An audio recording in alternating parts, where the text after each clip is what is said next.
Welcome back to our final regular season edition of the Postgame show for the Knight Report podcast. I'm your host, Mike Broadbent. Joining me once again is my part-time co-host, Al Krauthamel.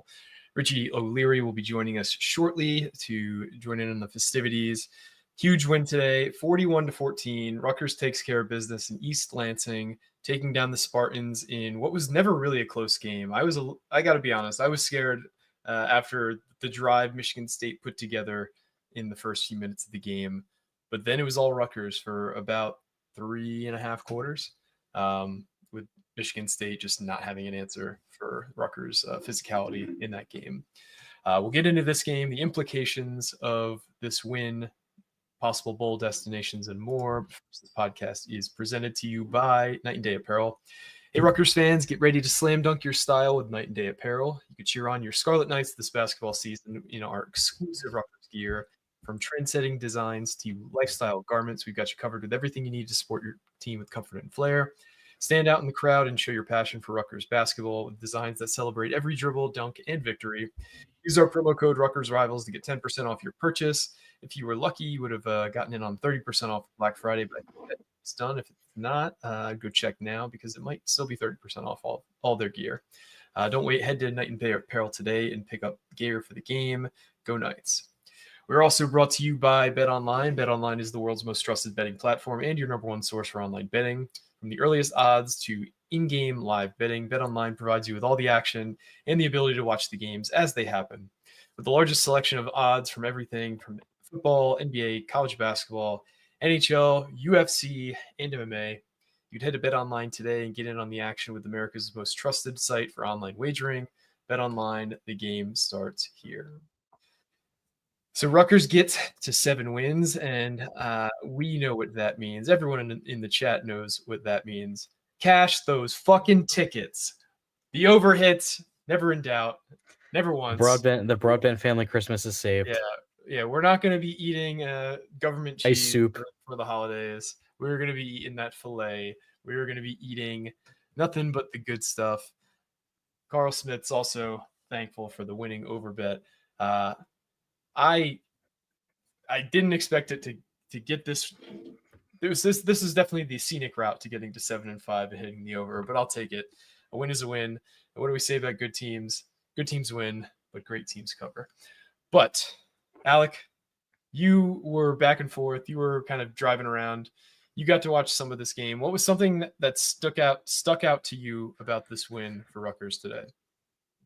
I think it was one of the first things you mentioned, the physicality. Like Rutgers just imposed their will, and I thought one of the better plays that indicated that was fourth and I don't remember exactly how far it was, but in the red zone, Jonathan Smith decides to roll the dice and run for it, but he gets absolutely stuffed. I thought, he didn't get stuffed, but the running back got stuffed. I didn't remember if it was K'Ron Lynch Adams or Nate Carter, but either way, Daryl Jabomi made the play. He had a fantastic game. He had a sack as well as that fourth down stop.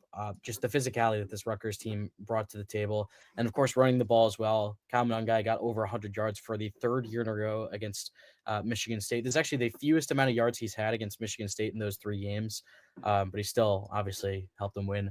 Antoine Raymond had 9 carries for 71 yards and 2 touchdowns. Good to see a nice finish to his regular freshman season. The passing game wasn't all there, understandably so, because of the conditions. It was snowy and windy and cold and all that. But I'm sure Greg Schiano was very happy to just run the ball and keep the ball in possession. And they ran it for 48 times for 208 yards. Just a dominant performance. Like you, I was a little bit worried when they scored that first touchdown. They got some big plays as well. Early on, Michigan State got a couple of big plays, even past that first drive as well. But Rutgers just shut that off, got their own offense back on track. Their scoring drives, they were really methodical once again. They punted 1 time all game long. They had their first scoring drive, 5 plays, 50 yards. Their second one, the field goal, 4 plays, -4 yards. That was when they got the bad snap off the punt. Then 8 plays, 94 yards, 10 plays, 46 yards, 9 plays, 41 yards, 14 plays, 75 yards, the best drive of the day. That lasted 7.5 minutes, by the way. A heck of a way to start that second half. And then 12 plays, 46 yards, and then 7 plays, 56 yards. I mean, just drive after drive after drive. We've seen it week in, week out as well. This team has just been able to put together really strong drives, keep the clock moving, and keep the chains moving. And this offense, this is their first time scoring 40 plus points since I think Akron. And Yep. this offense has really come along strong the last month or so. Kirk Straka deserves a ton of credit. I know Richie reported a couple of days ago, I think it was yesterday, that he interviewed for a head coach opening out there, opting to stay at Rutgers. And I mean, I'm sure Rutgers fans, I'm sure earlier on in the season, they may have been not so happy with him, but it's hard not to be thrilled with the job that he's done over the last month. Yeah, just looking at the numbers for the offense, just look at scoring. They scored 87 points in their first 5 Big Ten games this year. That's an average of about 17 points per game.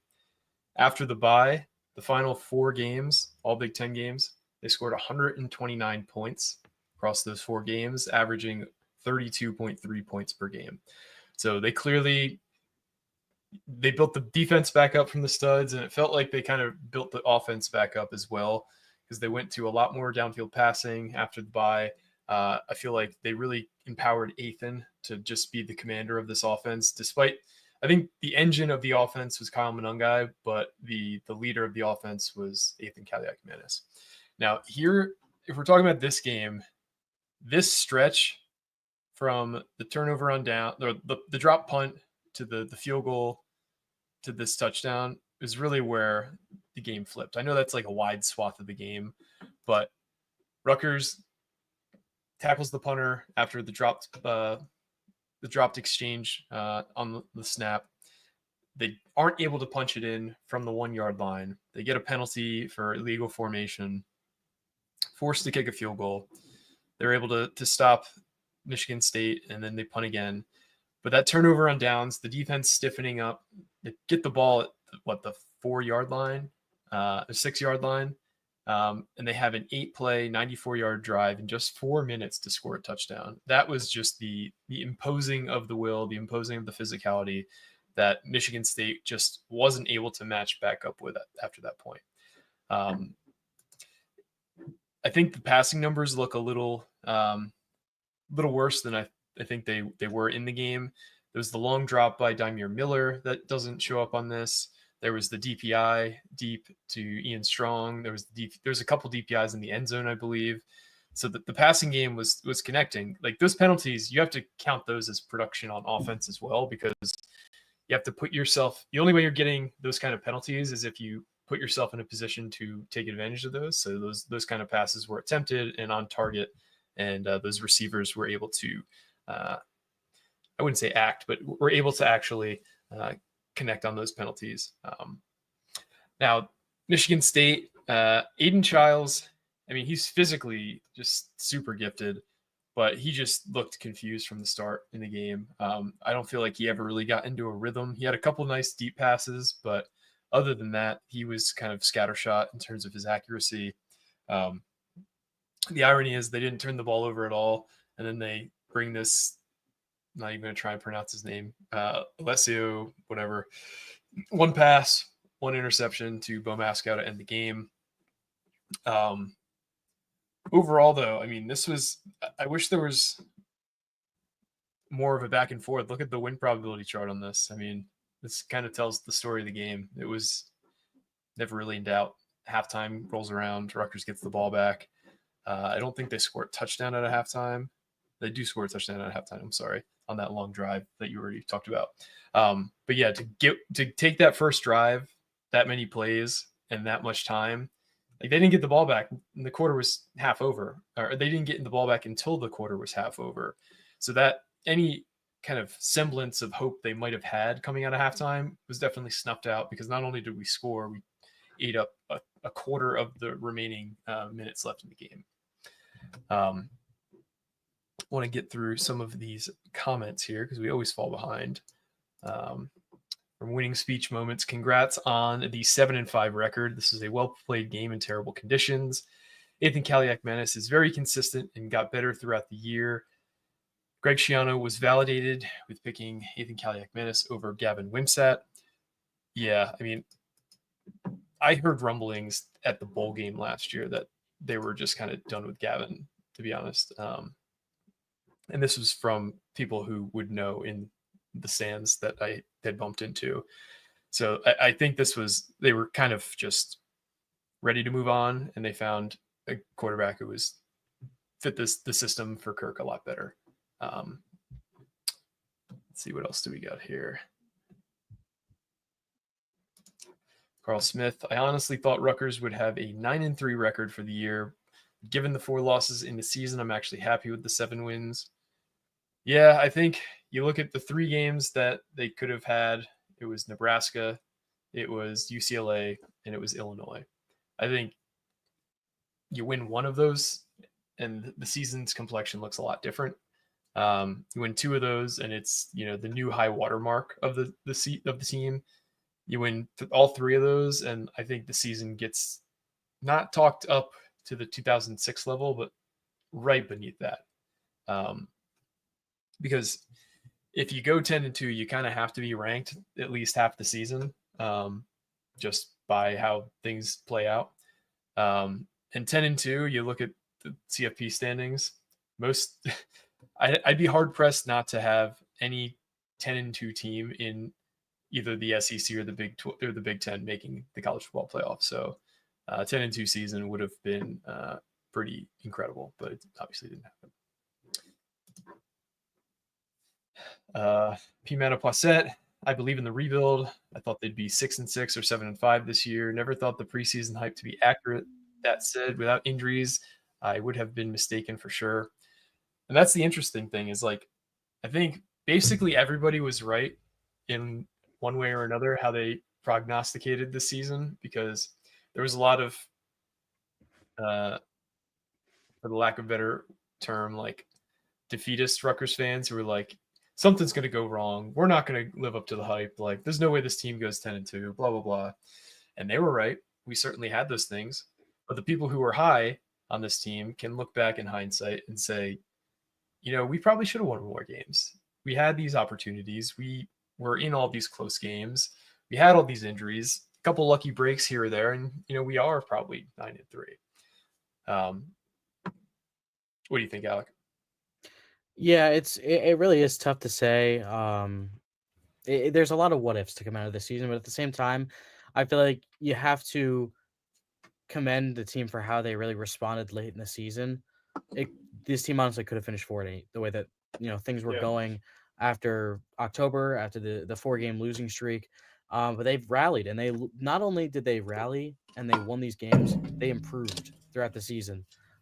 After what was a really rough October, they looked a lot better, and they basically changed how the team looked in a lot of different ways. So yeah, a lot of what ifs, I'm sure, and I'm sure without a lot of the injuries, a lot of these negative parts of the season probably don't happen. But I think, yeah, I think the season, it's not the overwhelming success many people thought it would be, but I think there are definitely a lot of positives to take away and move on to next year where, they'll have some talent coming in. They'll have some talent staying more than we thought at the beginning of the season. I think things are still trending up. Maybe not as, as straight upward trajectory as we thought coming into the season, but it's still looking up. I do want to touch on this comment here. My cousin went to Maryland and showed me the standings that they were second to last. And it was right above them were Wisconsin, UCLA, and Nebraska. What could have been? Yeah, look at these conference standings. We played the second worst team, the fourth worst team, the fifth worst team, the sixth worst team, the seventh worst team, the ninth worst team. Washington probably loses to Oregon later tonight. So that's the 10th worst team. And Minnesota is the only team that finished with a winning record in conference. And that's our Big Ten schedule. We avoided basically every team with a winning record in conference. And I'm sure there's some people on the schedule, like UCLA had a brutal schedule. I don't know how many of the top teams they played, but certainly more than us. This was our opportunity.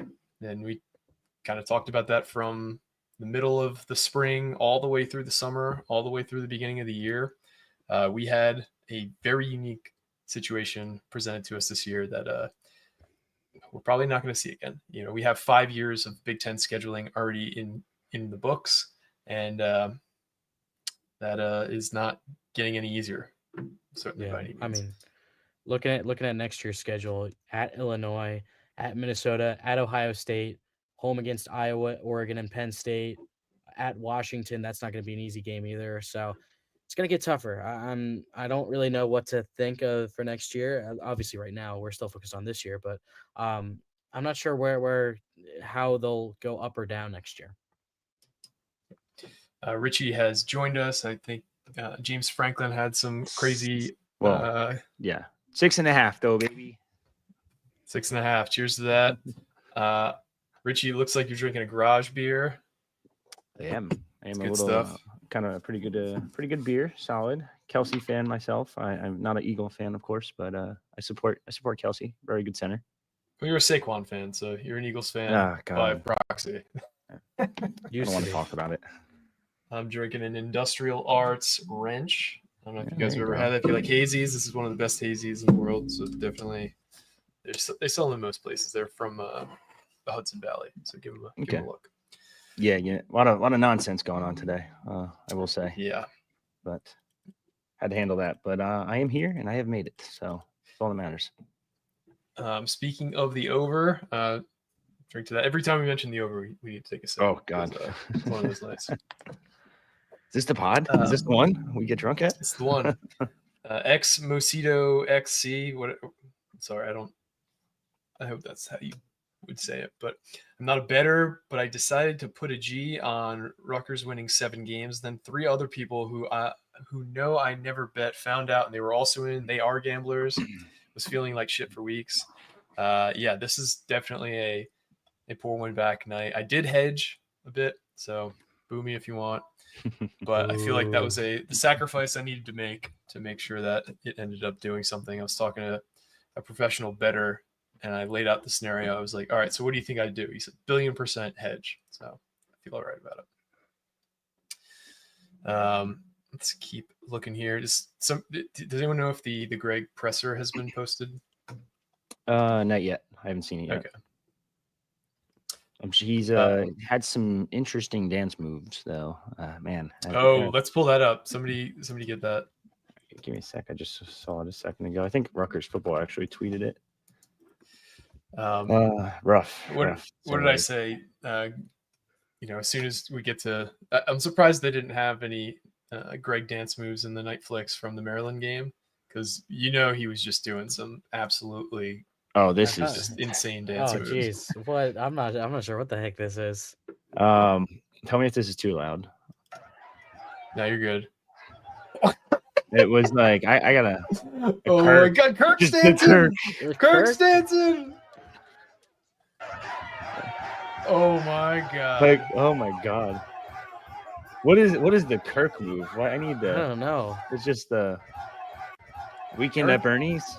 Yeah, that's a mix between Weekend at the Bernie's and like the dramatic fall videos from the Life Alert commercials, where they're just like, whoa, whoa, whoa. Greg looked like that one scene in The Office when Daryl's doing like the robot or something. Mm-hmm. Yeah, shout out to Kirk though, man. I mean, called a good game. He's been very good over the past couple weeks. He turned down Temple. It's a pretty bit interesting week for him. Yeah, I was talking to Alec before the pod, and then I referenced it on earlier.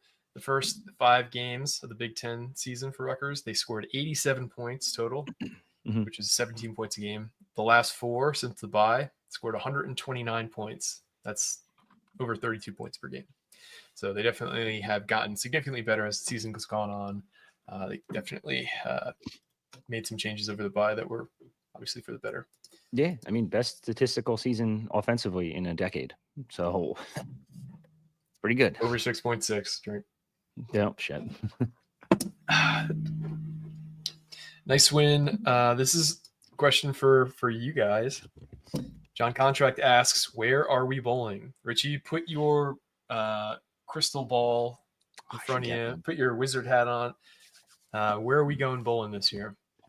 Oh, I have a bunch of memorabilia. I just don't know where, because I've been there a million times and I don't want to go back. And I actually have to go back in March again for a bachelor party, but Phoenix. It's going to be Phoenix. I'd be shocked if it wasn't Phoenix. There's a slight chance of Charlotte, depending on how the bowl scenarios play out and who they pick. Trust me, I don't want Phoenix. I want Charlotte, but we'll wait and see. I think Charlotte is the better destination. It's the closer destination. It's easier to get to, and it's not December 26th. Yeah, so that helps a lot too, which is nice. I think that if it is Phoenix, or I guess even if it is Detroit, which is pretty unlikely, you'd be screwed attendance-wise. Anything else? I mean, sign me up for Boca at this point. I don't care where it is. That's not happening. I don't think so. No, unfortunately, that went out the window when Wisconsin screwed the pooch against whoever they played. Minnesota, yeah. I guess we can take a look at some of like I guess we can take a look at the Big Ten standings and see who fits where. Well, at least 2-3 college football playoffs, if not more. Yeah, not 4, probably. Yeah. Well, I mean, you got Oregon, you got Penn State, Indiana, and Ohio State are not going. Add it to the screen, brother. There we go. I could only you can do that. I'll zoom in. Yeah, I'll zoom in so we can crop out the irrelevant non-bowl teams. Is this updated? Yeah, it is. Yes. I'll zoom in even more so we can crop out the irrelevant non-bowl teams. Enhance. There we go. Okay. So we got Oregon and Penn State. They're going to play in the Big Ten championship. I mean, I think we can assume that they're going to make the playoff. Ohio State and Indiana. Indiana's playing Purdue right now. I'm assuming they'll win that game. Where do they stand for playoff spots? I don't know. Indiana's 100% locked. You cannot keep an 11-1 Big Ten team or SEC team, for that matter, out of the playoff. In a 12-team playoff, like, what's the point of even having one if you're going to do that? Right. And then Ohio State, I really don't know what to make of them because that's a bad loss that they took. And their only other losses to the number 1 team who's still undefeated. So it's really tough to say. Isn't it crazy? Jack Sawyer never beat Michigan. Yeah. Like, that class has never beat Michigan. And that, like, obviously we know the rivalry, but that is just insane. Yeah. Yeah, they didn't show up to play. Like, that's what you get. That was horrible. Honestly. So Indiana's what? They were 10 before today? Yeah, I think so. It's gonna be close. Because Clemson, now that Syracuse won, Clemson's in the SEC or the ACC championship, right? Yeah, Miami lost. It's Clemson, SMU. Okay. So they might be eliminated, Miami, because they're 8 right now, I think. They're 6. Oh, they're 6? Oh, well. Yeah. I still think they'll be eliminated because they're not playing in the conference. One of them should be eliminated. Oh, yeah, and then Clemson. Oh my God, this is weird. Because if Clemson wins, they're in. Right. If they lose, they're out. If they're in, they're automatically in because auto bid. Well, ACC is not an auto bid; it's the top 4 conference champs. Depending on, it could be a different conference technically. Yes, right. But that's I don't think loopy. Well, Tulane losing yesterday kind of eliminated that. Notre Dame winning fucks everything up. Well, not really, because Boise State's currently ranked 11th in the CFP. They won this weekend. The highest ranked Big 12 team is Arizona State. Arizona State put a beat down on Arizona today, but they still have the Big 12 championship. And if Boise State, beats the brakes off like a UNLV or a Colorado State, I don't see them dropping. I think a team like Miami certainly, I think, is probably going to fall like a stone in these upcoming rankings. But do they factor in like TV and all that nonsense? Because like Miami and Cam Ward's like must-see TV. I don't think so. Yeah, compared to say like a SMU, who if they don't win the ACC hypothetically. I don't know. So either way, like, well, I guess to get back on track, do we think the Big Ten gets 4 teams in? I do. Yeah, I think they do. I think if you look at Ohio State at 10-2, the other 10-2 teams that are going to be competing with them, Georgia, Miami, Tennessee. That's about it. Yeah. So that maybe then leaves SMU if they win. Did SMU win? I think so. Right yeah, now. they won. Okay, so they're 11-1 in the ACC title game. Good for them. Yep. And then you have teams like Arizona State's 10-2. You have South Carolina 9-3, Ole Miss 9-3, Alabama's 8-3 playing in the Iron Bowl, I think, right now. Or no, they already played, I think, right? Yeah, they won. Yeah, they won. Yeah. So I don't know. It's going to be a weird year. It's probably like the weirdest year to have a 12-team playoff, given how these rankings shook out. Like most years, there's a pretty clear line of demarcation, at least for like the top 8, I'd say. We'll say the top 4 make it. Illinois So gets that the leaves- citrus. Yeah. Iowa probably gets ReliaQuest, which would be the Tampa one, I think. We'll love that one. Then this is where it gets tricky because I think next up is Nashville in terms of picking. And then, or Pinstripe's next, isn't it? Pinstripe would love Michigan, New York City, Michigan connection. I'm sure. Then it's Charlotte, or no, then it's Nashville, then Charlotte, then Phoenix. So Nashville, Charlotte, Phoenix between Minnesota, Rutgers, and Nebraska. Yeah. Huh. It's interesting. Yeah. I saw Nashville for Nebraska. A lot of people have been talking about. And then it comes down to Charlotte and Phoenix again. And maybe Detroit, but where's Detroit go? Yeah. I'm also looking through Ohio State's schedule. Like, there's no way that they're going to keep out a 10-2 team in a Power 4 conference who has 2 wins over projected CFP teams. Like, I don't think anybody has that kind of resume. Like, well, Howard stinks. I mean, he stinks, but like he came back, right? I didn't watch the game, obviously, but because I know he got injured. Because I was tempted to like quote tweet it and be like, well, if it was the NCAA committee and he got injured, they would have kept him out because that's how they kept out Rutgers with Mawat Mek. So yeah, like if Texas beats Texas A&M, they likely do not have a win all season in terms of a team that finished in the top 25, because their wins were at Michigan, who was ranked at the time, versus Oklahoma, who was ranked at the time, at Vanderbilt, who was ranked at the time, and Texas A&M probably falls out of the ranking if they lose because they're ranked 20th right now. Yeah. So well, then they would have the SEC championship game. They would. Yep. That would be a big opportunity for a resume builder. And it doesn't matter because Texas is making it regardless if they win tonight. But yeah, Notre Dame really screws this whole thing. Like, I don't think they're good. If there should be anything that's disqualifying, it's losing to a MAC team. A MAC team at home. A MAC team, mind you, who finished the season. Well, they're 7-5, so whatever. But although I'm pretty sure they fired their offensive coordinator at one point. Yeah. Still. I want to catch up on some of these comments real quick. Mike, please tell me you didn't hedge. I did a little bit. Don't worry, I'm still way in the green. 6.5. Yeah. Del Marva Fishing, thank you once again for the donation. We could have easily been 9-3 or 10-2. Shaking my head. Yep, totally agree. Yeah.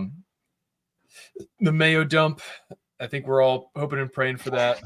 I think Schiano would have to get dragged kicking and screaming into the dunk tank to get Mayo poured on him. Yeah, that would be so gross. Would he throw the game just to not get Mayo dumped on him? No. Winning goes above all else, in my opinion, for him. I'm telling you, man, I hope they get Charlotte because it would be so much better. It'd be a great crowd post every holiday. Like, it just makes too much sense. Pima Adepoisette says, if Schiano mentions academics, grades, or finals in today's presser, I shall double my monthly gift to Rutgers. Love those student athletes. Yeah, I imagine he will, because I think it is close to the end of the semester right now. Alec would know better than any of us. He's the closest to the youths at this point. Yes, it's getting closer. It's getting closer. Yep. Jimome has taken the next step as linebacker. That read and react on fourth down was a thing of beauty. Yeah, I gotta eat some crow here. I was kind of hard on Daryl Jabome throughout the season, but over the last quarter of the season, I'd say third of the season, he's made some pretty big leaps. I think since the UCLA game, he's really come on. Happy for him. He does have kind of everything you want in an off-ball linebacker, and he's finally putting it all together. And I think he is right up there in the running next year for best player on the defense if he continues this trajectory in the offseason. This is a great question. I can think of an answer in my head, but I'll let you guys talk about it. It's been a long time since we've dominated like that in conference, if ever. I agree that it doesn't happen often, but I can think of one from last year that immediately jumps to mind. That was pure domination. What do you guys think? I mean, Indiana in 2021, obviously a 35-point win. I feel like Indiana last year was a beatdown last year too. Yeah, I feel like they controlled the game for the entire game, but I didn't feel like it was a complete beatdown. Like it took some big plays late to really feel like it was in control, but they definitely controlled that game for all 60 minutes, I think.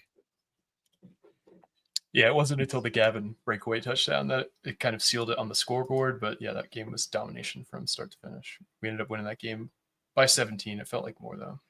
Not many since they joined the Big Ten, obviously. But yep. Yeah, probably Indiana, the multiple Indiana games. Yeah, that's pretty much it. 38-3 beat down. It's interesting. Yeah, I look back at it. Yeah, Alex, right. It's got to be the 38-3 game. Mm-hmm. It's the biggest, because that was just never in doubt either. We just kind of like sat on them, and we were like the bigger brother who just didn't let the little brother have anything at all. Jason O says coaching continuity will benefit Rutgers this offseason and going into next year. I agree. This has been something that Schiano hasn't been great at historically. And I think he's really made it a point of emphasis, even to a fault, I'd say, with a guy like Sean Gleason. They probably kept him a season too long. But I think erring on the side of keeping continuity together rather than just shake things up because you have an inkling about things not working. Same thing for quarterback. Like Schiano 1.0 would pull a quarterback after 2 bad series in a row, regardless of how well they were playing. You think Ryan Hart, Mike Teal, Tom Savage, like all those guys got pulled out probably earlier than they should have at times. So I think he's learned that as a wisdom thing throughout his career. Rich, just let me know if and when that presser goes up and we can. Trying to get it right now. Actually, you could keep going them, but you can get another question or two in. Yep. Scarlet Rogue said, "Go for it, Alec." I guess one thing that I've seen some people talk about. One question, I guess, to kind of go off that, someone asked, "Do we see any coaching staff changes after the season?" It's tough to say. I feel like no. At least looking at the position coaches and coordinators, I don't see any glaring changes. At least for guys that are being replaced due to they're being not good at their jobs. Now you never know; someone could get poached from another school, stuff like that. But I feel like I don't know. Am I wrong in saying that I don't think there's any real position coach that needs to be replaced? At some point this season, I would have said yes, but I think things have come together enough that I think there's no position coach that I look at and be like, he's got to go. Now, would that surprise me if some moved on? No, but there's none that I would be calling for them to be fired. How about you, Rich? No, I don't think so. I do think if I was a betting man, at least one of them is going to get a job offer somewhere. We know Harris Simiak interviewed and was a finalist for James Madison. I'm sure he'll be up for some kind of G5 job. Temple already spoke with Kirk Schrock, obviously shut that down. He's never been a head coach before. I don't know if he would even get another head coaching interview or offer like that, just because he's a Temple alum. He's a local guy, doesn't have head coaching experience. So between those two, I think Demir Shaw, obviously a Broyles Award nominee. So I would keep an eye out on him just because he's got ties to Pennsylvania. I could see a Penn State going after him as a wide receivers coach or something because they're going to probably have an opening there. And it wouldn't shock me because he's a PA native, all that other stuff. But Could Rutgers keep him away for the right price? I'm sure they could. So that'd be something to watch. I mean, other schools have sniffed around Orphe, but he's been solid. He's staying. Everyone's going to stay if they get fit. Yeah, Lascari. I don't know. D-line coaches maybe looking to switching back to one. But, like, I know people have clamored for a new linebackers coach after the poor linebacker play in that little 4-game spat, and that's just not happening, I don't think. And I think most defensive coordinators are linebackers coaches, so it's not, like, a big deal to me, to be honest. But you also have to realize that they had a shit ton of injuries and playing third-string guys that have never seen snaps before. And look what they did with Jabome in just 4 weeks. Like, pretty damn good. 4 weeks, whole season. Yeah. George Forbes says, I do not believe Rutgers has ever won 4 Big Ten games. You are correct. So congratulations to the senior class. Lots of guys should come back next year, including Bailey, Toure, Kaliakmanis, and Strong, amongst others. Yeah, I'm excited about the guys that we potentially could have back next year. Potentially 4 of the 5 offensive linemen coming back, and there will be a big emphasis on finding a left tackle in the portal. You obviously have the most important position coming back in Nathan Kaliakmanis, but you have a very promising guy in development in AJ Serace as well. To be able to preserve his red shirt was a huge win this year. You have a collection of really high-level talented receivers in Ian Strong, in KJ Duff, in Benjamin Black, guys who have gotten on the field, gotten significant snaps, made some big plays. That always helps to ease that learning curve the following year. Hopefully Kenny Fletcher can take a jump as a blocker, as a tight end, because I thought he really showed promise as a receiving tight end. Offensively, yeah, I feel really good. Defensively, we'll see. They're losing a lot of guys, basically an entire secondary, an entire defensive line. It's going to be some big turnover in a lot of position groups on defense. So strip it down to the studs and rebuild it all over again. Yep. You got to give Pat Flaherty his flowers too. That offensive line was beaten and battered when they lost Felter, and they subbed in Dante Chin. They knew it wasn't going to work. They subbed in Taj White. Taj White had some struggles, bounced back really quickly. Tyler Needham went down at one point, bounced back. Credit to him for coming back in the first place. That's incredible. And they got Dante Chin and Taj White out there at the same time, and they both look solid. Like, I know it's Michigan State and they're not the best in the world, but last week they looked solid too. And this is their 3rd week in a row starting. So, I mean, Pat Flaherty is a O-line guru, and how like a team like the Miami Dolphins fired him in the first place makes no sense to me, but that's neither here nor there. So yeah, that was the Flores era. So I think weird one. Who knows what the heck happened there? Very contentious. Yep. Yeah, just be glad that he's back at Rutgers, and he seems happy doing what he's doing. So I don't know if he's going to retire anytime soon, to be honest. I don't think he will either. Ethan definitely got better as the season went on. I agree. If his trajectory continues, we'll be just fine next season. I hate that none of these sites actively update the final stats.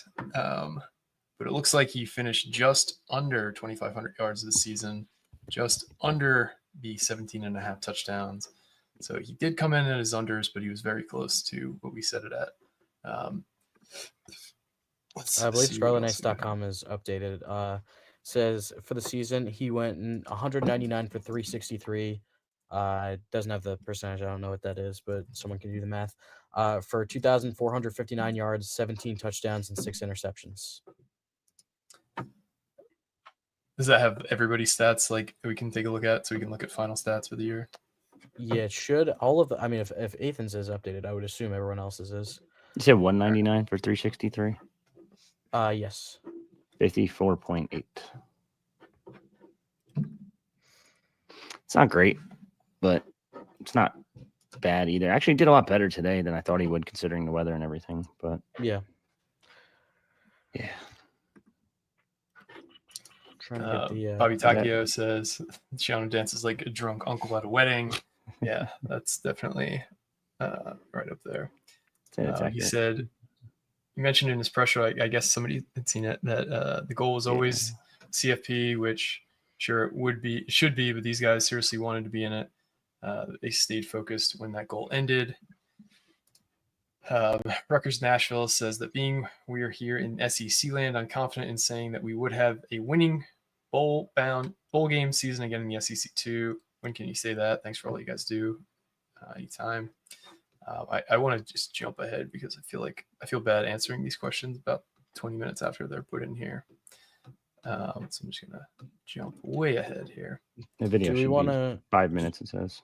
Do we want to, before we watch the presser, and I guess after we answer some more questions, do we want to go through everyone's stats for the season? Yeah, I'm going to get that up now. I just found what you were talking about.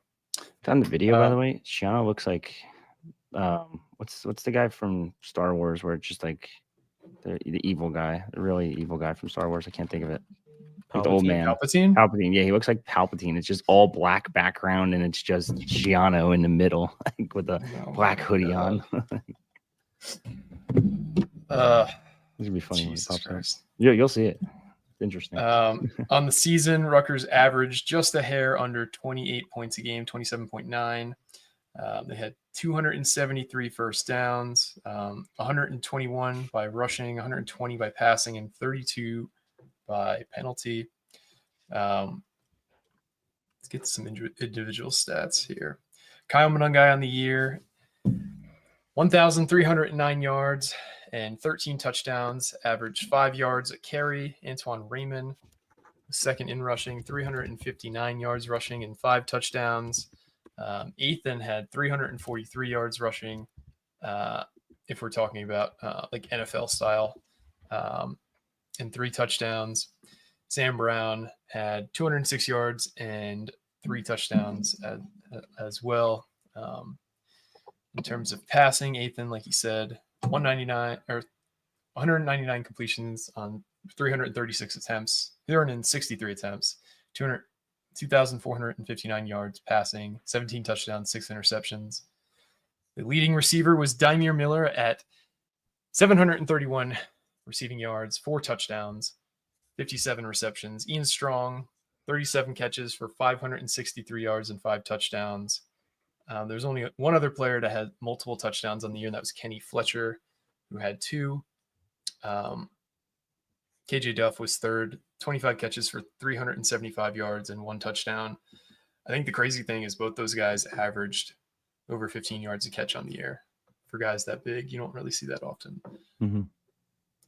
Defensively, Daryl Jabome led the team with 102 total tackles, 7 tackles for loss, 3 sacks, 1 pass breakup, 2 forced fumbles. Just really packed the stat sheet. Second on the team was Shaquan Loyal, 69 nice tackles, 3 TFLs, 2 interceptions, 7 pass breakups. Let's see who led the team. Shaquan Loyal with 2 interceptions. Let's see who led the team in sacks. Jordan Walker with 4 sacks led Rutgers this year. Who would have bet that? Like, we're putting odds on that. That would have been probably 20-1 for him to lead the team. Yeah, geez. Good for him. Robert Longerbeam led the team with 11 pass breakups. My big thesis on him this year was that he would turn some of the pass breakups into interceptions. That didn't happen, but still, pass breakups were still very valuable. I think in general, the surprising thing is we didn't really force a ton of turnovers on the year. But what jumped out to you guys stat-wise? Sorry, I kind of rushed through all that. Nothing super crazy. I thought Ethan's touchdown to interception ratio was better than I thought it would be. I think his completion percentage is a little skewed because there were some late games where he kind of had to just chuck and just try to move the ball just to try to get points on the board late and try to get the tie or push for the win even. Like that Illinois game, how many incomplete passes in a row did he have? The Nebraska game, they're fighting down the field and you have to chuck the ball. You don't have the option of running. Like everyone's just going to play prevent on you. So I feel like that number, his completion percentage is a little skewed. I'd be curious to see what his adjusted completion is too. He had a lot of drops this year, which kind of stinks, but we'll look more into that, I'm sure, with PFF over the next couple of days. But other than that, I mean, Jordan Walker's got to be the biggest surprise, right? Like that shocked me. Like, it seemed like they were all in big spots too. Yeah, is he like a day one starter next year? Probably not, right? But he'll be a rotational piece, I would think, at least. Yeah, something like that. Yeah.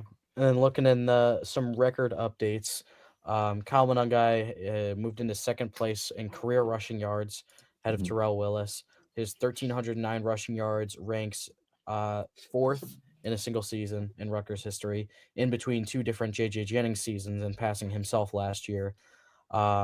Rushing touchdowns, he finished with 13, I believe. Yeah, 13, which would rank tied for seventh with Terrell Willis in 1993 in a single season. I think his career numbers are pretty close, or not close to Ray, but pretty close to the top as well. Demir Miller with 57 catches ranks ninth in a season, or 10th actually in a season, in between Marco Battaglia and Jim Garantano. Let's see, any others that I'm missing here? Another fight post game, UNC NC State. Oh, okay then. Yeah. They tried to plant a flag, surprisingly. Huh. Funny how that works.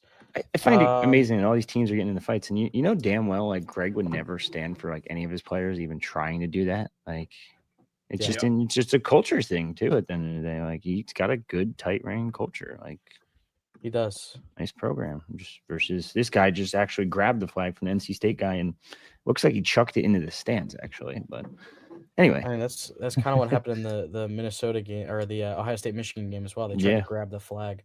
So Kyle Monangai finishes he still has another game left, but he has 26 touchdowns in his career. So for record watch, that would leave him. Let's see, 26. He's tied for seventh place with Mike Fisher, who played back in the 70s. So yeah, record watch. So it looks like we actually do have the presser, but it's just wow, that is ominous as hell. It's just the Rutgers football version. You mind if we use that one? I don't care. Mine's up too. It doesn't matter. Up to you. Oh, we'll use yours then. Give you a view. It's the same thing. Oh no, it's still processing. Go to the Rutgers football one. All right. We are gonna go to the presser here.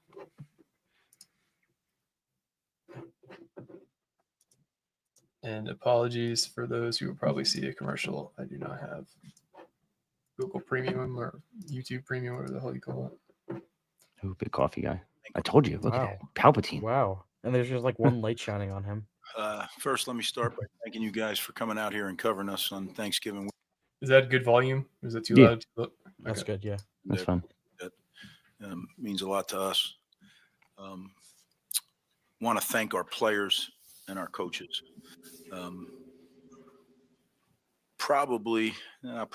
This is the most mentally tough group of players and coaches I've ever had the honor of working with. I didn't talk much about it this year as the year went on and on and on, but I've been doing this 37 years. I've never seen a team decimated by injuries like our football team. Starters, leading sackers, today, Aaron Lewis got hurt in practice. We lose Eric Rogers last week. It's just starter after starter after starter, and guys refuse to let that be anything but motivation to keep going. And every day they came out to practice and came to meetings and worked their tail off.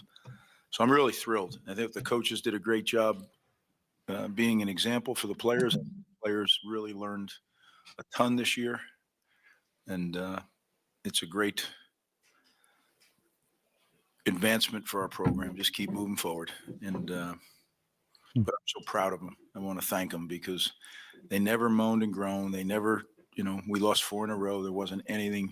You come out to practice, and I'd have people that I trust come watch practice. Coach, you couldn't tell if you had won the last 4 or lost the last 4 the way your kids are working. And that to me is the chop. And I mentioned it, sometimes I'll mention it when things are tough. Sometimes I'll mention it when we're struggling. But that's what the chop is, the ability to just keep doing it when your feelings tell you differently. Right? But to direct your feelings and keep hitting that spot over and over again. And I'm just so proud of our guys. We're learning as a program. We're learning. We're getting better, and just thrilled. To our seniors, they mean so much. It's ironic. But if you think back to 2020 in the COVID year, in late November, this is where our first game was, or late October. This is where our first game was as a team. I was a new head coach here, and those guys that are now seniors were freshmen. And for us to come out here and end the way that it did, again, just thrilled for them. And the way it, almost storybook with the snow and the whole way it looked. I'm just so happy for these kids and for these coaches, because they never blinked, they never wavered, they just chopped. And I'm really proud. Obviously, some great individual efforts, and you guys can ask me about that. But I'm just collectively as a group very, very proud. He so badly wants to smile. You talked about the mental fortitude of these guys, but what about the resiliency of this group? Kind of goes hand in hand, but what stood out about the way they were able to bounce back from last week and, like you said, endure that 4-game losing streak to finish as strongly as they did? Yeah. Last week was part of it, but I mean, just look and think about it, guys. When you play this sport, you know what you're getting into, but still, those are your friends. Those are your friends that are getting surgery. Those are your friends that are in the hospital for half a week because of the game, things that happened in the game. And, what we ask these student athletes to do is come back and go to work. And this team was special. And it all goes back to the leadership. This senior class that came in, they just led the way. They really did. They served as an example. And I think we're really fortunate to have those guys come. You remember that group came on 11 days, right? We recruited that class in 11 days. And certainly a blessing, right? Because there's no way you could pull that off in 11 days. But a gift from God for sure. And to have guys like Tyreen Powell and Robert Longerbeam and Kyle Manunga, and I'll miss saying by saying it, but in 11 days, that's fortunate. Blessing. This is the program's best Big Ten, best season, regular season in a decade since joining the Big Ten. I guess, does that kind of make it all the more fitting that these guys are able to do that and kind of end on this note, the regular season? It does. And I think fitting's the good word because of how they approached all the adversity. Look, this group had high goals, and I'm not going to get into particulars of what they were, but this group believed, had we had a year like we did last year health-wise, I think this record could look a lot different, but that's ifs and buts. Totally agree. But I'm really proud of what it looks like today. The way these kids fought, the way these coaches fought, and never wavered. It is fitting to end the season with a game like this, right? And hats off to Michigan State. They're a good football team, but this team, our team, was on a mission today. Can you talk about, you guys ended up scoring on 8 of 9 possessions today? That's something you just don't see nowadays. Yeah, I think, when you look, we have a Big Ten offense finally. In the last three games, we've scored over 30 points. I don't know if we've ever done that in the Big Ten. Kirk Shiraka's leadership, great offensive staff, just so proud. And Joe Harris-Simiak, so proud of him and his defensive staff. When you look at all the guys that are not playing and they just keep going, that's, I've literally stayed away from talking about it because nobody cares. But now that it's over, I'm going to tell you that's a special group of people that overcame a lot of key contributors not playing. Some of them for the whole season, some of them for big parts of the season. And the coaching staff providing leadership was just special. So offensively, defensively, and we have a lot of guys that you saw play, and at the beginning of the year weren't even in the 2 deep, and now they're playing in a lot of the plays in the game. So proud, really proud. Now that you're sack leaders. You were talking about the storybook ending with the snow and all that for this guy. Kyle Manunga in 2022 had one of his breakout games here, 162 yards, then a Big Ten record for you guys. Since then, he's kind of just been the face of this program. Will he, regardless of what comes next for him, what has he meant to this program? Well, he's meant everything. I mean, he's a great example to his own room, to the running back room. He's leaving a legacy there. He's leaving a legacy on our football team as far as how to do things the right way. And to me, that's what it's about. Tradition isn't touching a statue or singing a song. Tradition is that what you leave behind, that where the younger players take it and then they carry it forward. And as I said, Kyle came in here 5 years ago as an unheralded player, right? Guy that maybe had 2 offers. And he leaves what I think is the best running back in the Big Ten 2 years running. So very proud. Just getting that 4th down stop in the second quarter, how much do you feel like that kind of turned the momentum in your guys' favor, and then just the way that you never let it go after that point? Yeah, I think it's a big play, right? I always talk to you guys. Football games take on a life of their own. They really do. And there's critical points. And as I always say to the players, I wish I could tell you when they were. And then we wouldn't have to be here every day, right? We could go chill and then just practice those 6 plays. But the reality is you got to play every play the hardest you can with the most focus you can. And that play I thought was a big play in the game. But there was a lot of big plays. I think Ethan just really ran our offense with precision and control. I thought Kyle was excellent as always. Ian Strong, again, continues to make plays. I love our young receiving core. I think we got a chance to be good there, and we're bringing in some guys that I think can really be good too. So, I thought our offensive line did another great job protecting the passer, opening some running lanes. Overall, I thought the offense performed at a high level. Coach, Michigan State, I believe, scored on its opening drive of the game. What do you feel like went right for you guys on defense after that to help shut them down? Yeah, I think whether it was the speed of the game, you could see today it wasn't easy to tackle today.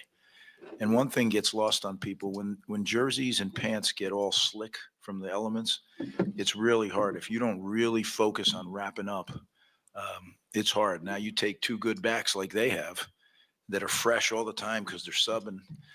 It makes it even harder. And I'm sure when I watch the tape, there'll be some things that we lost our gap control or we got cut off, and those backs, they're good backs. So they know how to find the hole, right? When you lose a gap, they find it, and it doesn't take them long. And that's kind of what happened on that drive. Those 2 big runs, we lost a gap. And, but my hat's off to Joe Harrisimiak and the defensive staff because they battled all week and they battled through it.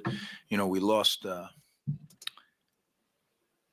lost Aaron Lewis on Wednesday in a freak thing, and we're sitting there going, come on. I mean, you can't make it up. But there wasn't one blink. At that point, it was literally, I think everyone's just like, nothing, we just got to go. We got to go. Nothing matters. We got to go. But Aaron's a great player. Desmond Igbenusin, we lost him, during the week in practice, and another crazy freak thing. So I'm just really proud of these guys. Again, I don't want to overdo it, but I didn't talk about it all year because it wasn't the time to talk about it, but I'm talking about it now because I'm grateful for the way they came to work every day, the way that the players came into meetings and practice and lifting and all the things when it would have been very easy. They had a built-in excuse, right? I mean, it's never seen anything like it, but they refused. And I think that, this is life lessons, right? Adversity is going to come. It's not an if, it's a when. And how you respond to that adversity, that's probably the most valuable lesson that we'll teach these guys while they're here. So this will be a group that goes out into the real world and has had some really valuable life lessons. Just we saw Tyler Needham obviously return to the field today. I guess how did that situation kind of evolve, and when did you guys kind of realize that he would be able to give you some snaps today? Yeah, that was a really we're grateful there. I mean, when I listed him out for the season because I meant the regular season, right? I thought he'd be back for the bowl game, but if we were fortunate enough to go to a bowl game at that time, but as he, he came out of I'm not going to get into his personal stuff, but as he got out of his cast, hats off to him. He didn't have to come. I didn't have to prove anything to me. He's a legitimate tough guy. But he was not going to let his teammates down today. And he played in a different role. I mean, I don't know if you saw, he played at tight end. I'm sure you saw, right? Number 86, Ty Needham. And, helped us a lot in the run game. When you have a legitimate tackle playing tight end, that really changes the dynamic there. But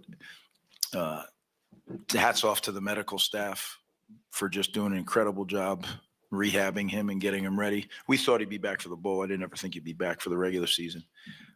And then hats off, especially to Ty, because, man, he crushed everything he could to be able to play today. So, again, a lot of respect for these guys. What's the next couple of weeks to look for you guys? And you have any messages for the selection committees of the bowls about your team? Well, we have a plan on what we usually do between the regular season and the bowl. We got to find out when that date is, and then you fit it to the plan. So the first week we won't know. We'll find out next week, after the weekend sometime, and then we'll figure it out. Maybe we'll know a little before if something's done. I don't know how it's going to work, but I'm not worried about that. Look, our goal is to get into the college football playoff and go be a part of that. And that gives you a chance to win the national championship. And we're certainly not there, right? We're 7-5, and you are what your record says you are. But this year, 7-5 was my hat's off to these guys and these coaches. They did an incredible job. So wherever we land, we'll have a great trip. And the thing that I know is so important about bowl games is you get another spring practice in essence. And the young guys, we get a chance. We're a developmental program, and what better way to do it, than going to a bowl game and developing them on the way. So we'll do our regular routine. It's served us well. When we know where we're going, that'll be the next step, the next chapter. But these kids wrote this story this year one word at a time. They refused to get ahead of themselves. They refused to live in the past, and they learned some valuable lessons. So I'm happy for them. I'm proud of them, and look forward to getting back to New Jersey and celebrating with them. Thanks, guys. Right. Yeah. A bit of illumination about some of the stuff that team's going through this year. I saw no illumination. I saw just darkness. Particularly in the room, but I asked you a peek behind the curtain as to certain things that have been happening. I want to get to this real quick. P. Matapoisette, thank you again for the donation. He said, thanks as always. Loved your coverage all year. We'll keep bringing it to you for basketball season, for the bowl. I'm sure we'll have a lot of coverage between now and then. Transfer portal's heating up. Signing days next week. So could be a little surprise. A surprise that isn't as well publicized. It's pretty well known on our boards, I would say. Yeah, that one. We saw a signing day surprise last year. Did. What was it? Farrell Ganago? Yeah, they flipped him from Kent State, right? Yeah, and then coincidence, Colin Farrell gets hired. Mm-hmm. Wonder how that works. Yeah, it's interesting. YC by the Sea asked what happened to Iggy and Alu. Aaron Lewis, Greg just said freak injury during the week. Igbenogson, they didn't talk about, so I assume he got hurt in the last game and was not available.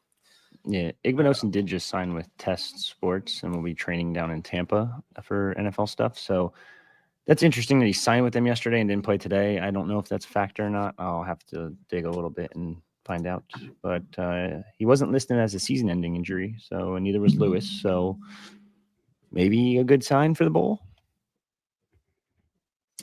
Some updates on some Big Ten scores. Oregon's currently winning 21-6.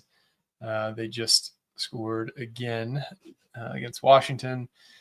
Indiana is up 28-0 right before the half. Texas is winning 7-0, and in the red zone against Texas A&M right now, just to kind of give you an update on where some of the bigger games of the night are at. Do we want to? Is there anything? Keep the comments flowing if you have anything, guys. And if we didn't get to you, feel free to repost the comment.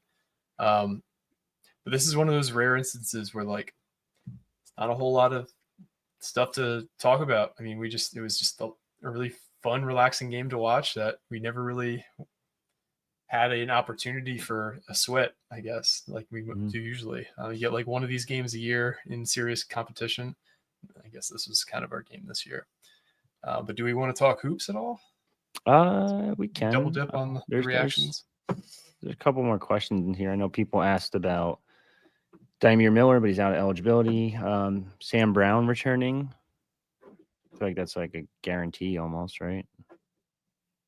I think so. It's just what Sam Brown are we going to get back? Yeah, it's a good question. What round does Kyle get drafted in? I think third's reaching a little bit. I say fourth or fifth. I say fourth. Yeah, fourth or fifth probably sounds about right. This is a pretty deep running back class. So I do think a lot of backs will be taken this year, because if you look at who was taken last year in the draft, basically nobody's panned out so far. You look at Jonathan Brooks, he's a backup for Chuba Hubbard. You look at Trey Benson, he's a backup for James Conner. Both those guys got contract extensions this year. So safe to say that they're not making a big impact. Marshawn Lloyd has like 7 snaps on the year. He was a 3rd-round pick for the Packers this year. And then there's a few more who are basically doing nothing. So I think it's safe to say that there'll be a lot of running backs taken in this draft, especially because of the quality of the class. I think that's one more football one or 2 more football ones about transfer portal. Yeah, a couple of these. So let's go in order of most dire of a need. How about that? That's fair. I think the biggest need is left tackle, because the level of play Holland Pierce has played at the last few years has been like all Big Ten caliber left tackle play.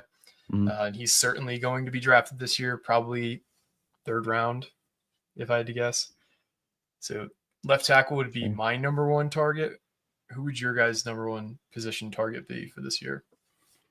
You got to go left tackle. Like, it's just by far biggest priority on the line, no matter what, as long as your quarterback's ready, I should say. And Holland Pierce, like you mentioned, has been all Big Ten for God knows how long now. Consistent, has really, knock on wood, never been hurt really.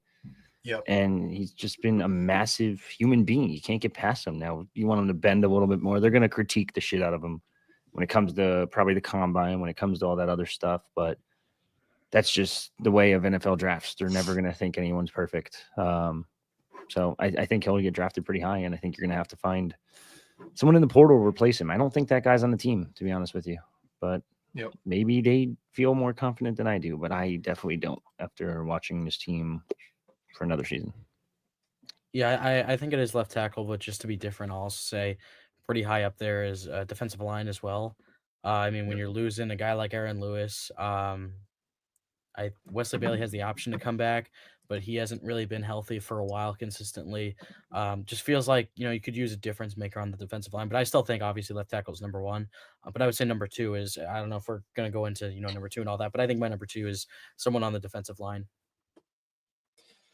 Yeah, no, I think D tackle, D end, I think you could probably take 2 at each position. So I totally agree that they're very close to each other. I'd say 1A, 1B type thing, left tackle and defensive line.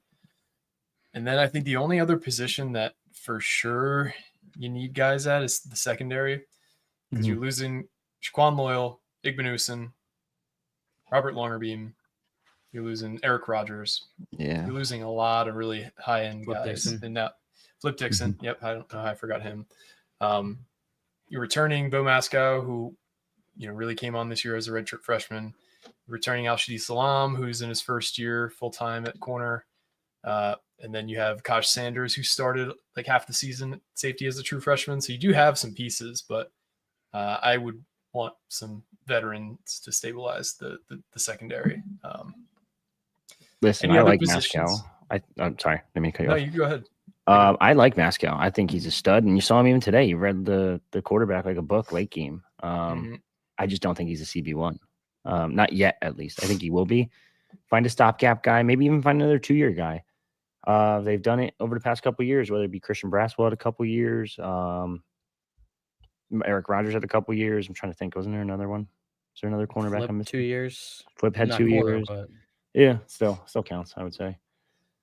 Yeah, a lot of openings back there. We know Kaj Sanders will be back. He'll probably be a starter again. We know Bo Mascow will probably be a starter, and then it's kind of a question mark. Al-Shadi Salam's had his moments. Like this game, I thought he looked pretty good. Then he gets a dumb penalty late game, and I'm like, ugh. And there's other games where he struggled. So is he the guy at CB2? I think it's a little risky to do that. I think he could be a good rotational piece or even a slot corner. So go from there and kind of figure it out. But yeah, definitely secondary. Any other position that maybe is a wild card to keep on the lookout for in the portal? I'd say maybe wide receiver, but it's not really high up on the list. Just to get one, just to get someone that like is an established pass catcher. Because you're losing Demir Miller and Christian Dremel.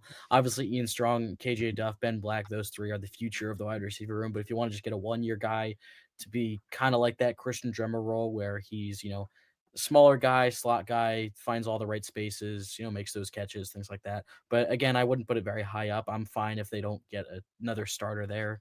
But just, another thing to think about.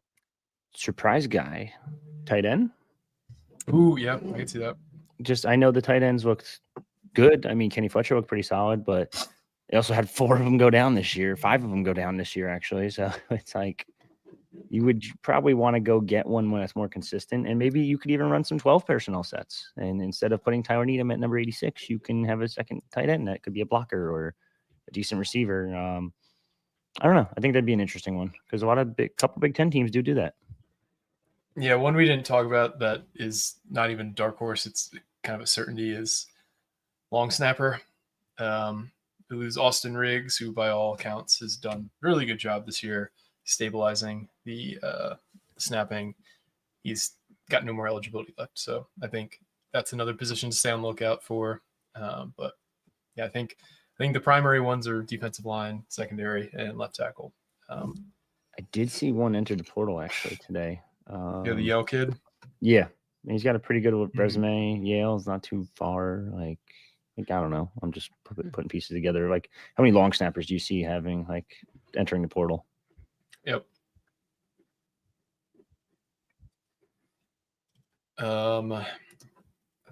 Josh Tellem asked, when will Rutgers finally develop a quarterback that they recruited?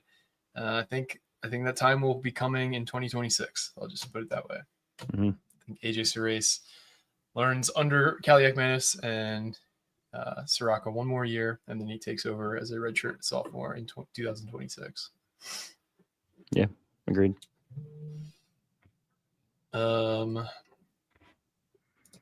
Passing of the torch today at running back? ? Slightly. I mean, he was going against he looked good early, and then they started throwing in just anyone for Michigan State, and he still looked good. Don't get me wrong. I think he's a starter next year. If you want my hot take there, not really a hot take, but I think he's RB1 to start the season. Yeah. This guy, I want to just talk about this. I follow a draft guy named Matt Waldman. He corrected his name here. And he's mentioned Monungai multiple times on his podcast. Yeah, this guy goes more in depth than any person who covers the draft. He puts out this 1,000-page manifesto each year, covering several hundred fantasy relevant draft prospects. And his rankings are always his own. They are usually not falling in with the consensus. And sometimes that works out for the better. Sometimes the guys who did not get drafted high were not drafted high for a reason. I know he was very high on, what's his name? The Iowa State receiver a few years ago. He went the 4th round. It doesn't matter. But yeah, I guess he's high on Monungai, which is a good sign. I guess he was also high on Pacheco, he says. So give Matt Waldman a look if you're trying to stay on top of the draft. I got a new comment here. Earning Up said Richie covered our punt return game a few weeks ago and why we don't return most. It is data driven or kickoffs. Yeah, I don't see that changing. I think that's a general philosophy thing. So I don't think adding a returner would really be in the cards. Take the 25 yards. And how long until college football adapts then takes the NFL method?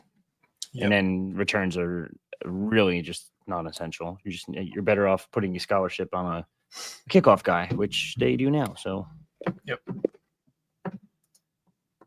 I have another video here that I wanted to share. Taking my screen to be clear. Look at that! I just did it. Magic. You went out there and you did something special. You turn it up, yeah. Seniors, I can't believe it. We stood right here. Your first game, COVID #1. And and we're back here. We started it here together. This is the end of the regular season together right here. You seniors, I can't tell you what you mean to this program. What you came in here and did, you went out there and you did something special today. You seniors, I can't believe it. We stood right here. Your first game, COVID #1. And we're back here. We started it here together. This is the end of the regular season together right here.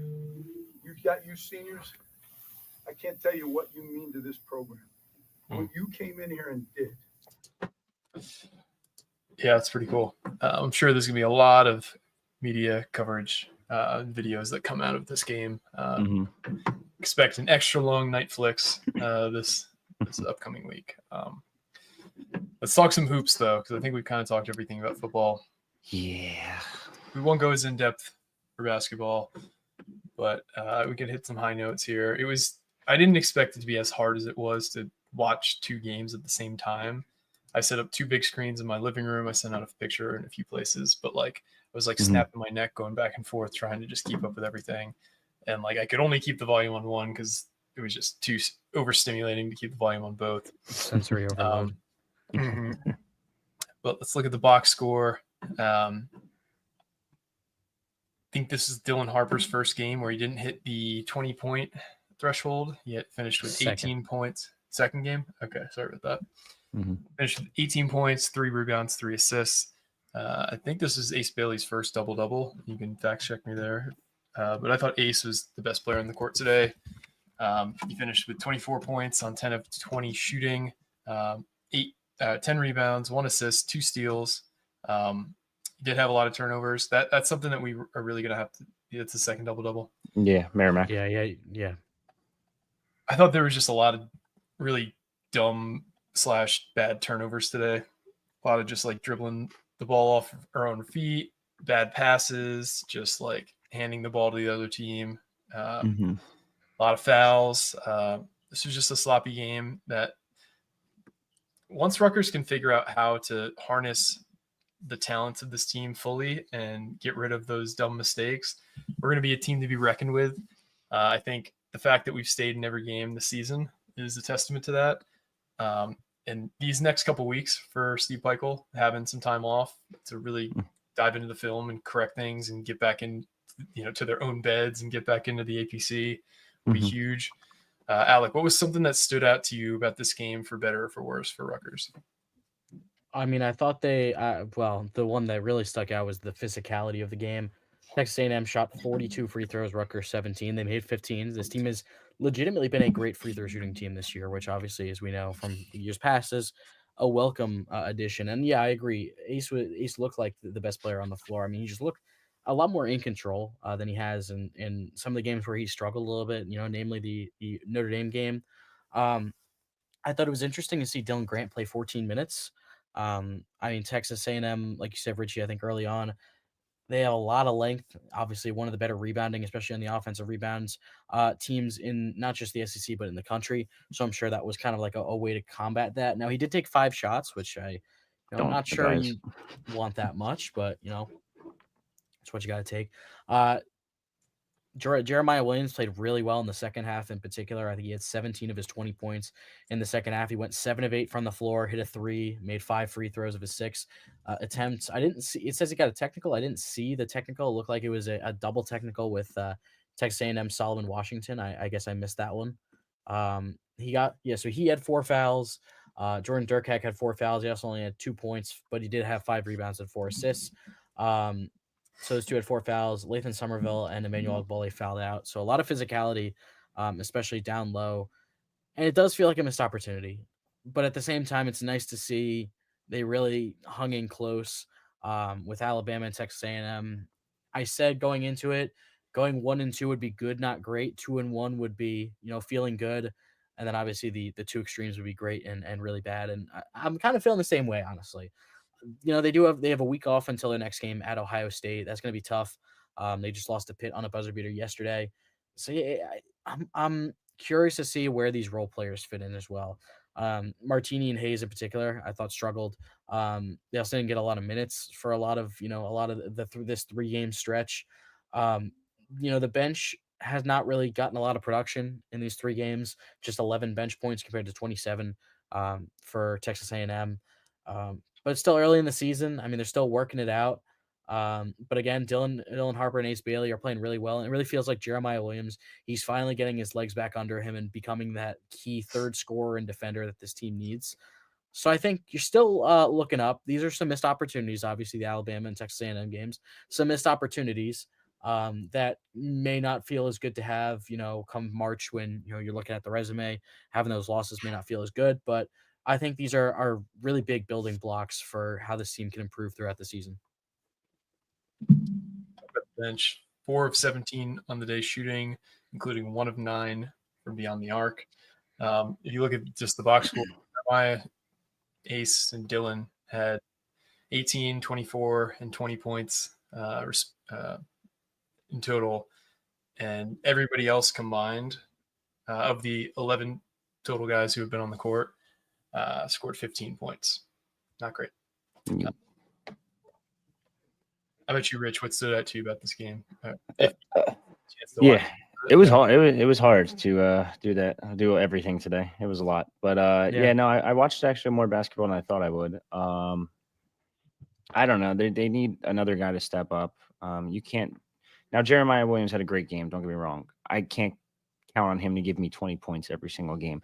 PJ Hayes is in a funk, and that's going to happen with shooters. Zach Martini seems to be completely in a funk. I don't even know what's going on with him.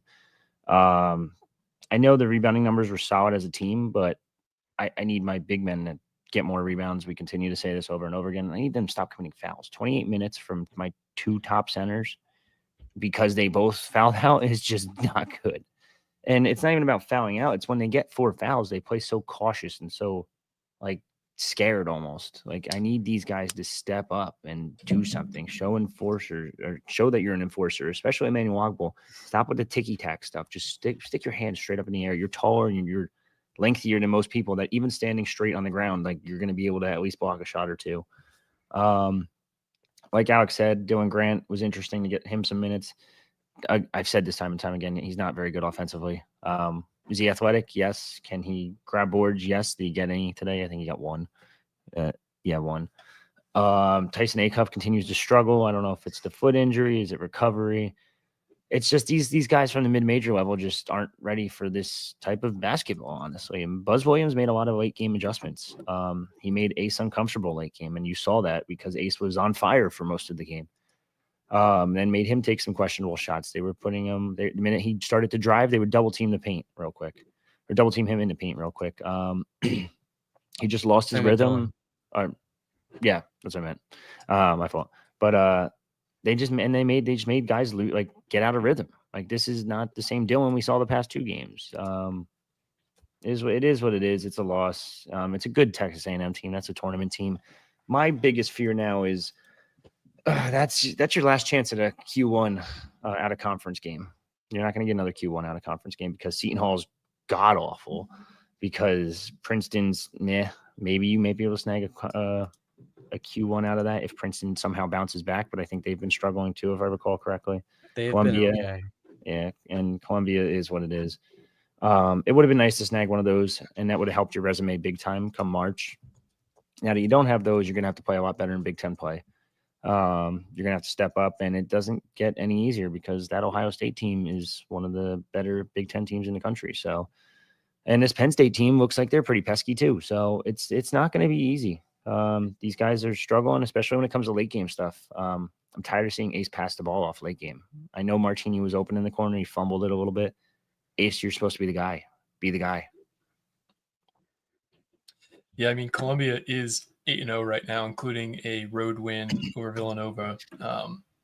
They're not ranked particularly high in terms of Ken Palmer, Bart Torvik, but they are probably the favorite to win the Ivy League this year, with Princeton being number 2. It's a tougher team than I think we're giving them credit for. So while they're not going to be a quad 1 by any means, they're not going to be an easy out either. But yeah, this is I just I think they have an opportunity to kind of make a big leap still in terms of rebounding and in terms of just getting better looks. Because if you look, I mean, Dylan Harper was 4 of 14 inside the arc today. A lot of they did. I think Texas A&M did a really good job. They have a lot of guys with a ton of length, and they did a good job of doubling him and making sure that he didn't get any easy looks around the hoop that Alabama and Notre Dame did not do a good job of. So I don't think the book is out on Dylan Harper because I still think he could. He's kind of like a queen on the chessboard in a lot of ways, but they did a good job of stifling him, which they're going to need to figure out a plan B for when that teams try and play Dylan like that, because they essentially took the engine out of the car for Rutgers offense today. It also next feels, game. Oh, sorry. Oh, you're good. It also feels like they're not setting up Hayes like they should be. I feel like they should maybe run some plays for PJ Hayes now. Yeah. Is that a factor of them not really running an offense? It's on a lot of teams in college basketball don't really run an offense, to be fair. I guess I'll play devil's advocate with myself, but you need to be able to set plays and set screens and get guys open. Like, that's a guy that if you get him off a screen, he's going to pull and ideally have enough space to hit. Like, I don't know. It just seems like they're not setting him up for success.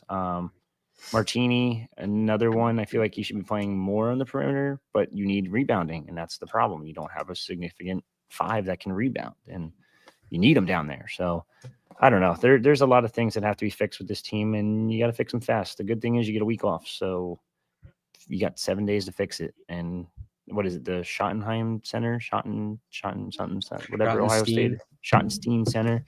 So it's not an easy place to play, and they're good. Like I said, Ohio State's pretty good. So that place, it's cavernous. I'll say cavernous, but they also lost to Texas A&M, didn't they?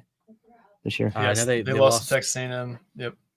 Yeah, they also lost to Pitt on yesterday. Actually, on I think I said that already on that crazy buzzer beater. They had a 4-point lead with like 7 seconds left. Yeah, it's tough. That's something that I also wanted to hit on is that Rutgers had a 9-point lead here midway through the second half, and then they went almost 4 minutes without scoring again. This is where they lost the game here. They could have really stifled out Texas A&M. They had all the momentum for the first 8 minutes of the second half and then just totally lost it. So, yeah, that's rough.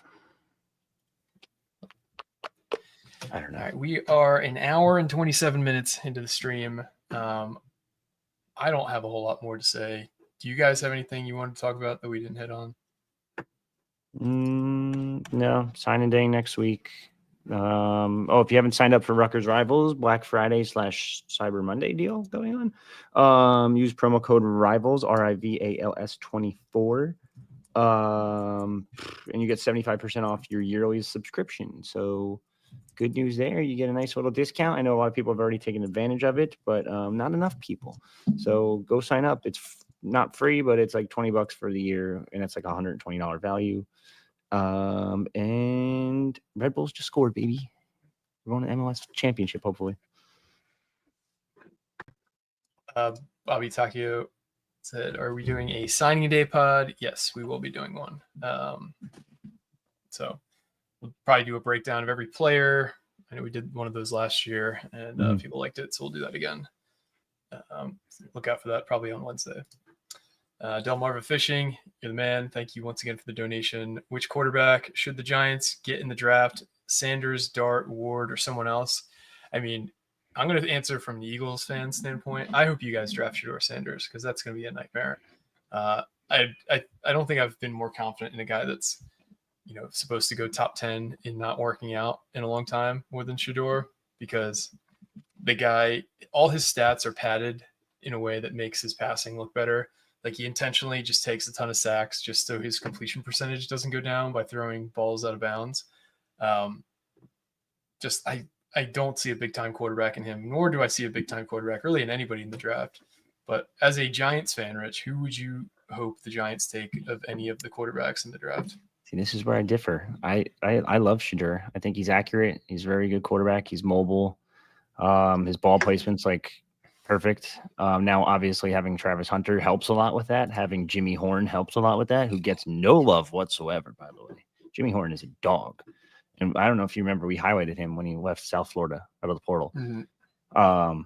I think he has a lot of good players, and the Big 12's a lot. They don't play defense either, so it definitely is easy. I think it's Sanders and then Ward, and if it's not one of those two, I don't want him because I think Dart stinks. He looked awful last week. He looked better this week in Egg Bowl, but and then who else is really there? Quinn Ewers. When's he going to go? Like third round, fourth round? Parsons back? No, I'm good. Keep him No. go. You almost lost to Georgia Tech yesterday. I want to hear. Should have lost to Georgia Tech yesterday. He is so overrated too. Stinks.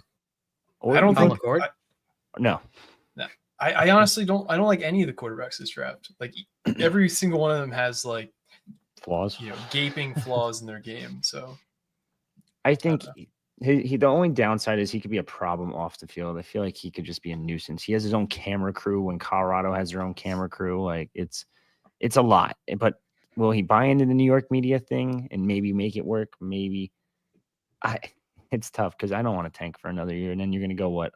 Everyone's going to be all in on Archie Manning. Like, cool. Let's redo this thing. Is Archie even number one guaranteed? Who knows? I don't know. I know that there are some really high quality younger quarterbacks. What about Jalen Milroe for the Giants? Nope. I have my running back and Tyrone Tracy already. Thank you very much. Oof. I actually don't hate him. I think he's, and maybe I'm just skewed to like Alabama quarterbacks who are run first because Jalen Hurts, but I don't think he's terrible. I just wouldn't waste a first rounder on him. No. I think that's the problem is like you can like a quarterback, but you basically have to spend a first round pick on any decent quarterback in order to get them. Garrett Nussmeier? Oh God, no. Drew What do you say? No, he's not going. He's going to stay. Whoa, really? Yeah, a little hot take there. Breaking news. Not really breaking news, but is that a prediction or do you know that it's happening? There's a lot of talk he's going to stay. He wants to be a first rounder. So, what about Drew Aller? Drew. No, that's what what do you call it? That's what Alex just said. He's going to stay. Oh, sorry, I didn't hear it. Yeah, he's probably going to stay. What about Curtis Rourke? Dude, stop naming shitty quarterbacks. Dylan Gabriel? I mean, he's the all-time leading touchdown. He's only been in college for God knows how many years. He was in college before I was, and his knee's been. Oh my God, that's there crazy. You go. And his knee's been torn to shreds multiple times. It's the Michael Penix of this draft, and watch the Falcons draft him too. Jeez. I guess one more thing before we sign off. Rutgers women's basketball won today after losing a pretty rough final few minutes against Marquette yesterday. They beat Georgia Southern today, a game that they should have won. They won by 17. I don't know what the heck got said in the locker room at halftime. They were down by 1. They're 40-39 at halftime. They proceeded to win the third quarter 22-5, and then the fourth quarter 19-15, where garbage time. Georgia Southern put up a couple buckets in the last minutes, but I mean this went to a blowout very quickly. I'll probably have a recap at some point tomorrow on that one. I'll have to rewatch it because I didn't get a chance to. Keome McMiller, 40 minutes, 25 points, 11 rebounds, 6 assists. She continues to have some excellent individual games. JoJo Lacey, double-double, 15 points, 11 rebounds, 4 assists. Destiny Adams, 16 points and 7 rebounds in 32 minutes. So the game they needed to win, they should have won, and they did. Maybe not in the fashion that many expected, but they got back in the win column after losing a tough one yesterday to Marquette. Yeah, I honestly wasn't confident they were going to come back. When you said they won, I was like, oh shit, they came back. I was not either. I don't really know what happened in that locker room, but 22-5 in the third quarter. They ended the third quarter on a 17-0 run in the last 7 minutes. So yeah, I want that program to do well so badly. You know this already. I'm not going to badmouth anyone specific, but I'm trying to get photographers at the game, and I'm looking at the baseline right now, and there's only 2 people at the game as photographers, and I'm told I only get 1 slot. I'm like, come on. We have a full-time beat writer covering women's basketball. I don't know. It just makes no sense to me. It's like they don't want coverage. But besides the point, we'll still continue to cover them. So hope they do well and do better. Yeah, they also get a week off, and then they're at Wisconsin on Sunday. Oh, dude, I need 16 people in here. I need 16 people. Tell you, just go sign on your phone. I need to see this one hit 1,000 just once before this. Everyone get on your this ends. burner Yeah, phones. go on your phone, go on your computer, go open up YouTube on your phone, on your Twitter, on your what is this other one? Facebook. Like, I don't even know why we stream to Facebook. We should just go to Instagram. Damn, I was really hoping I was gonna hit. It went down after I said that. What the fuck? But no, all right, that's it. I'm done. All right. Thanks once again for listening to our final in-season post-game show.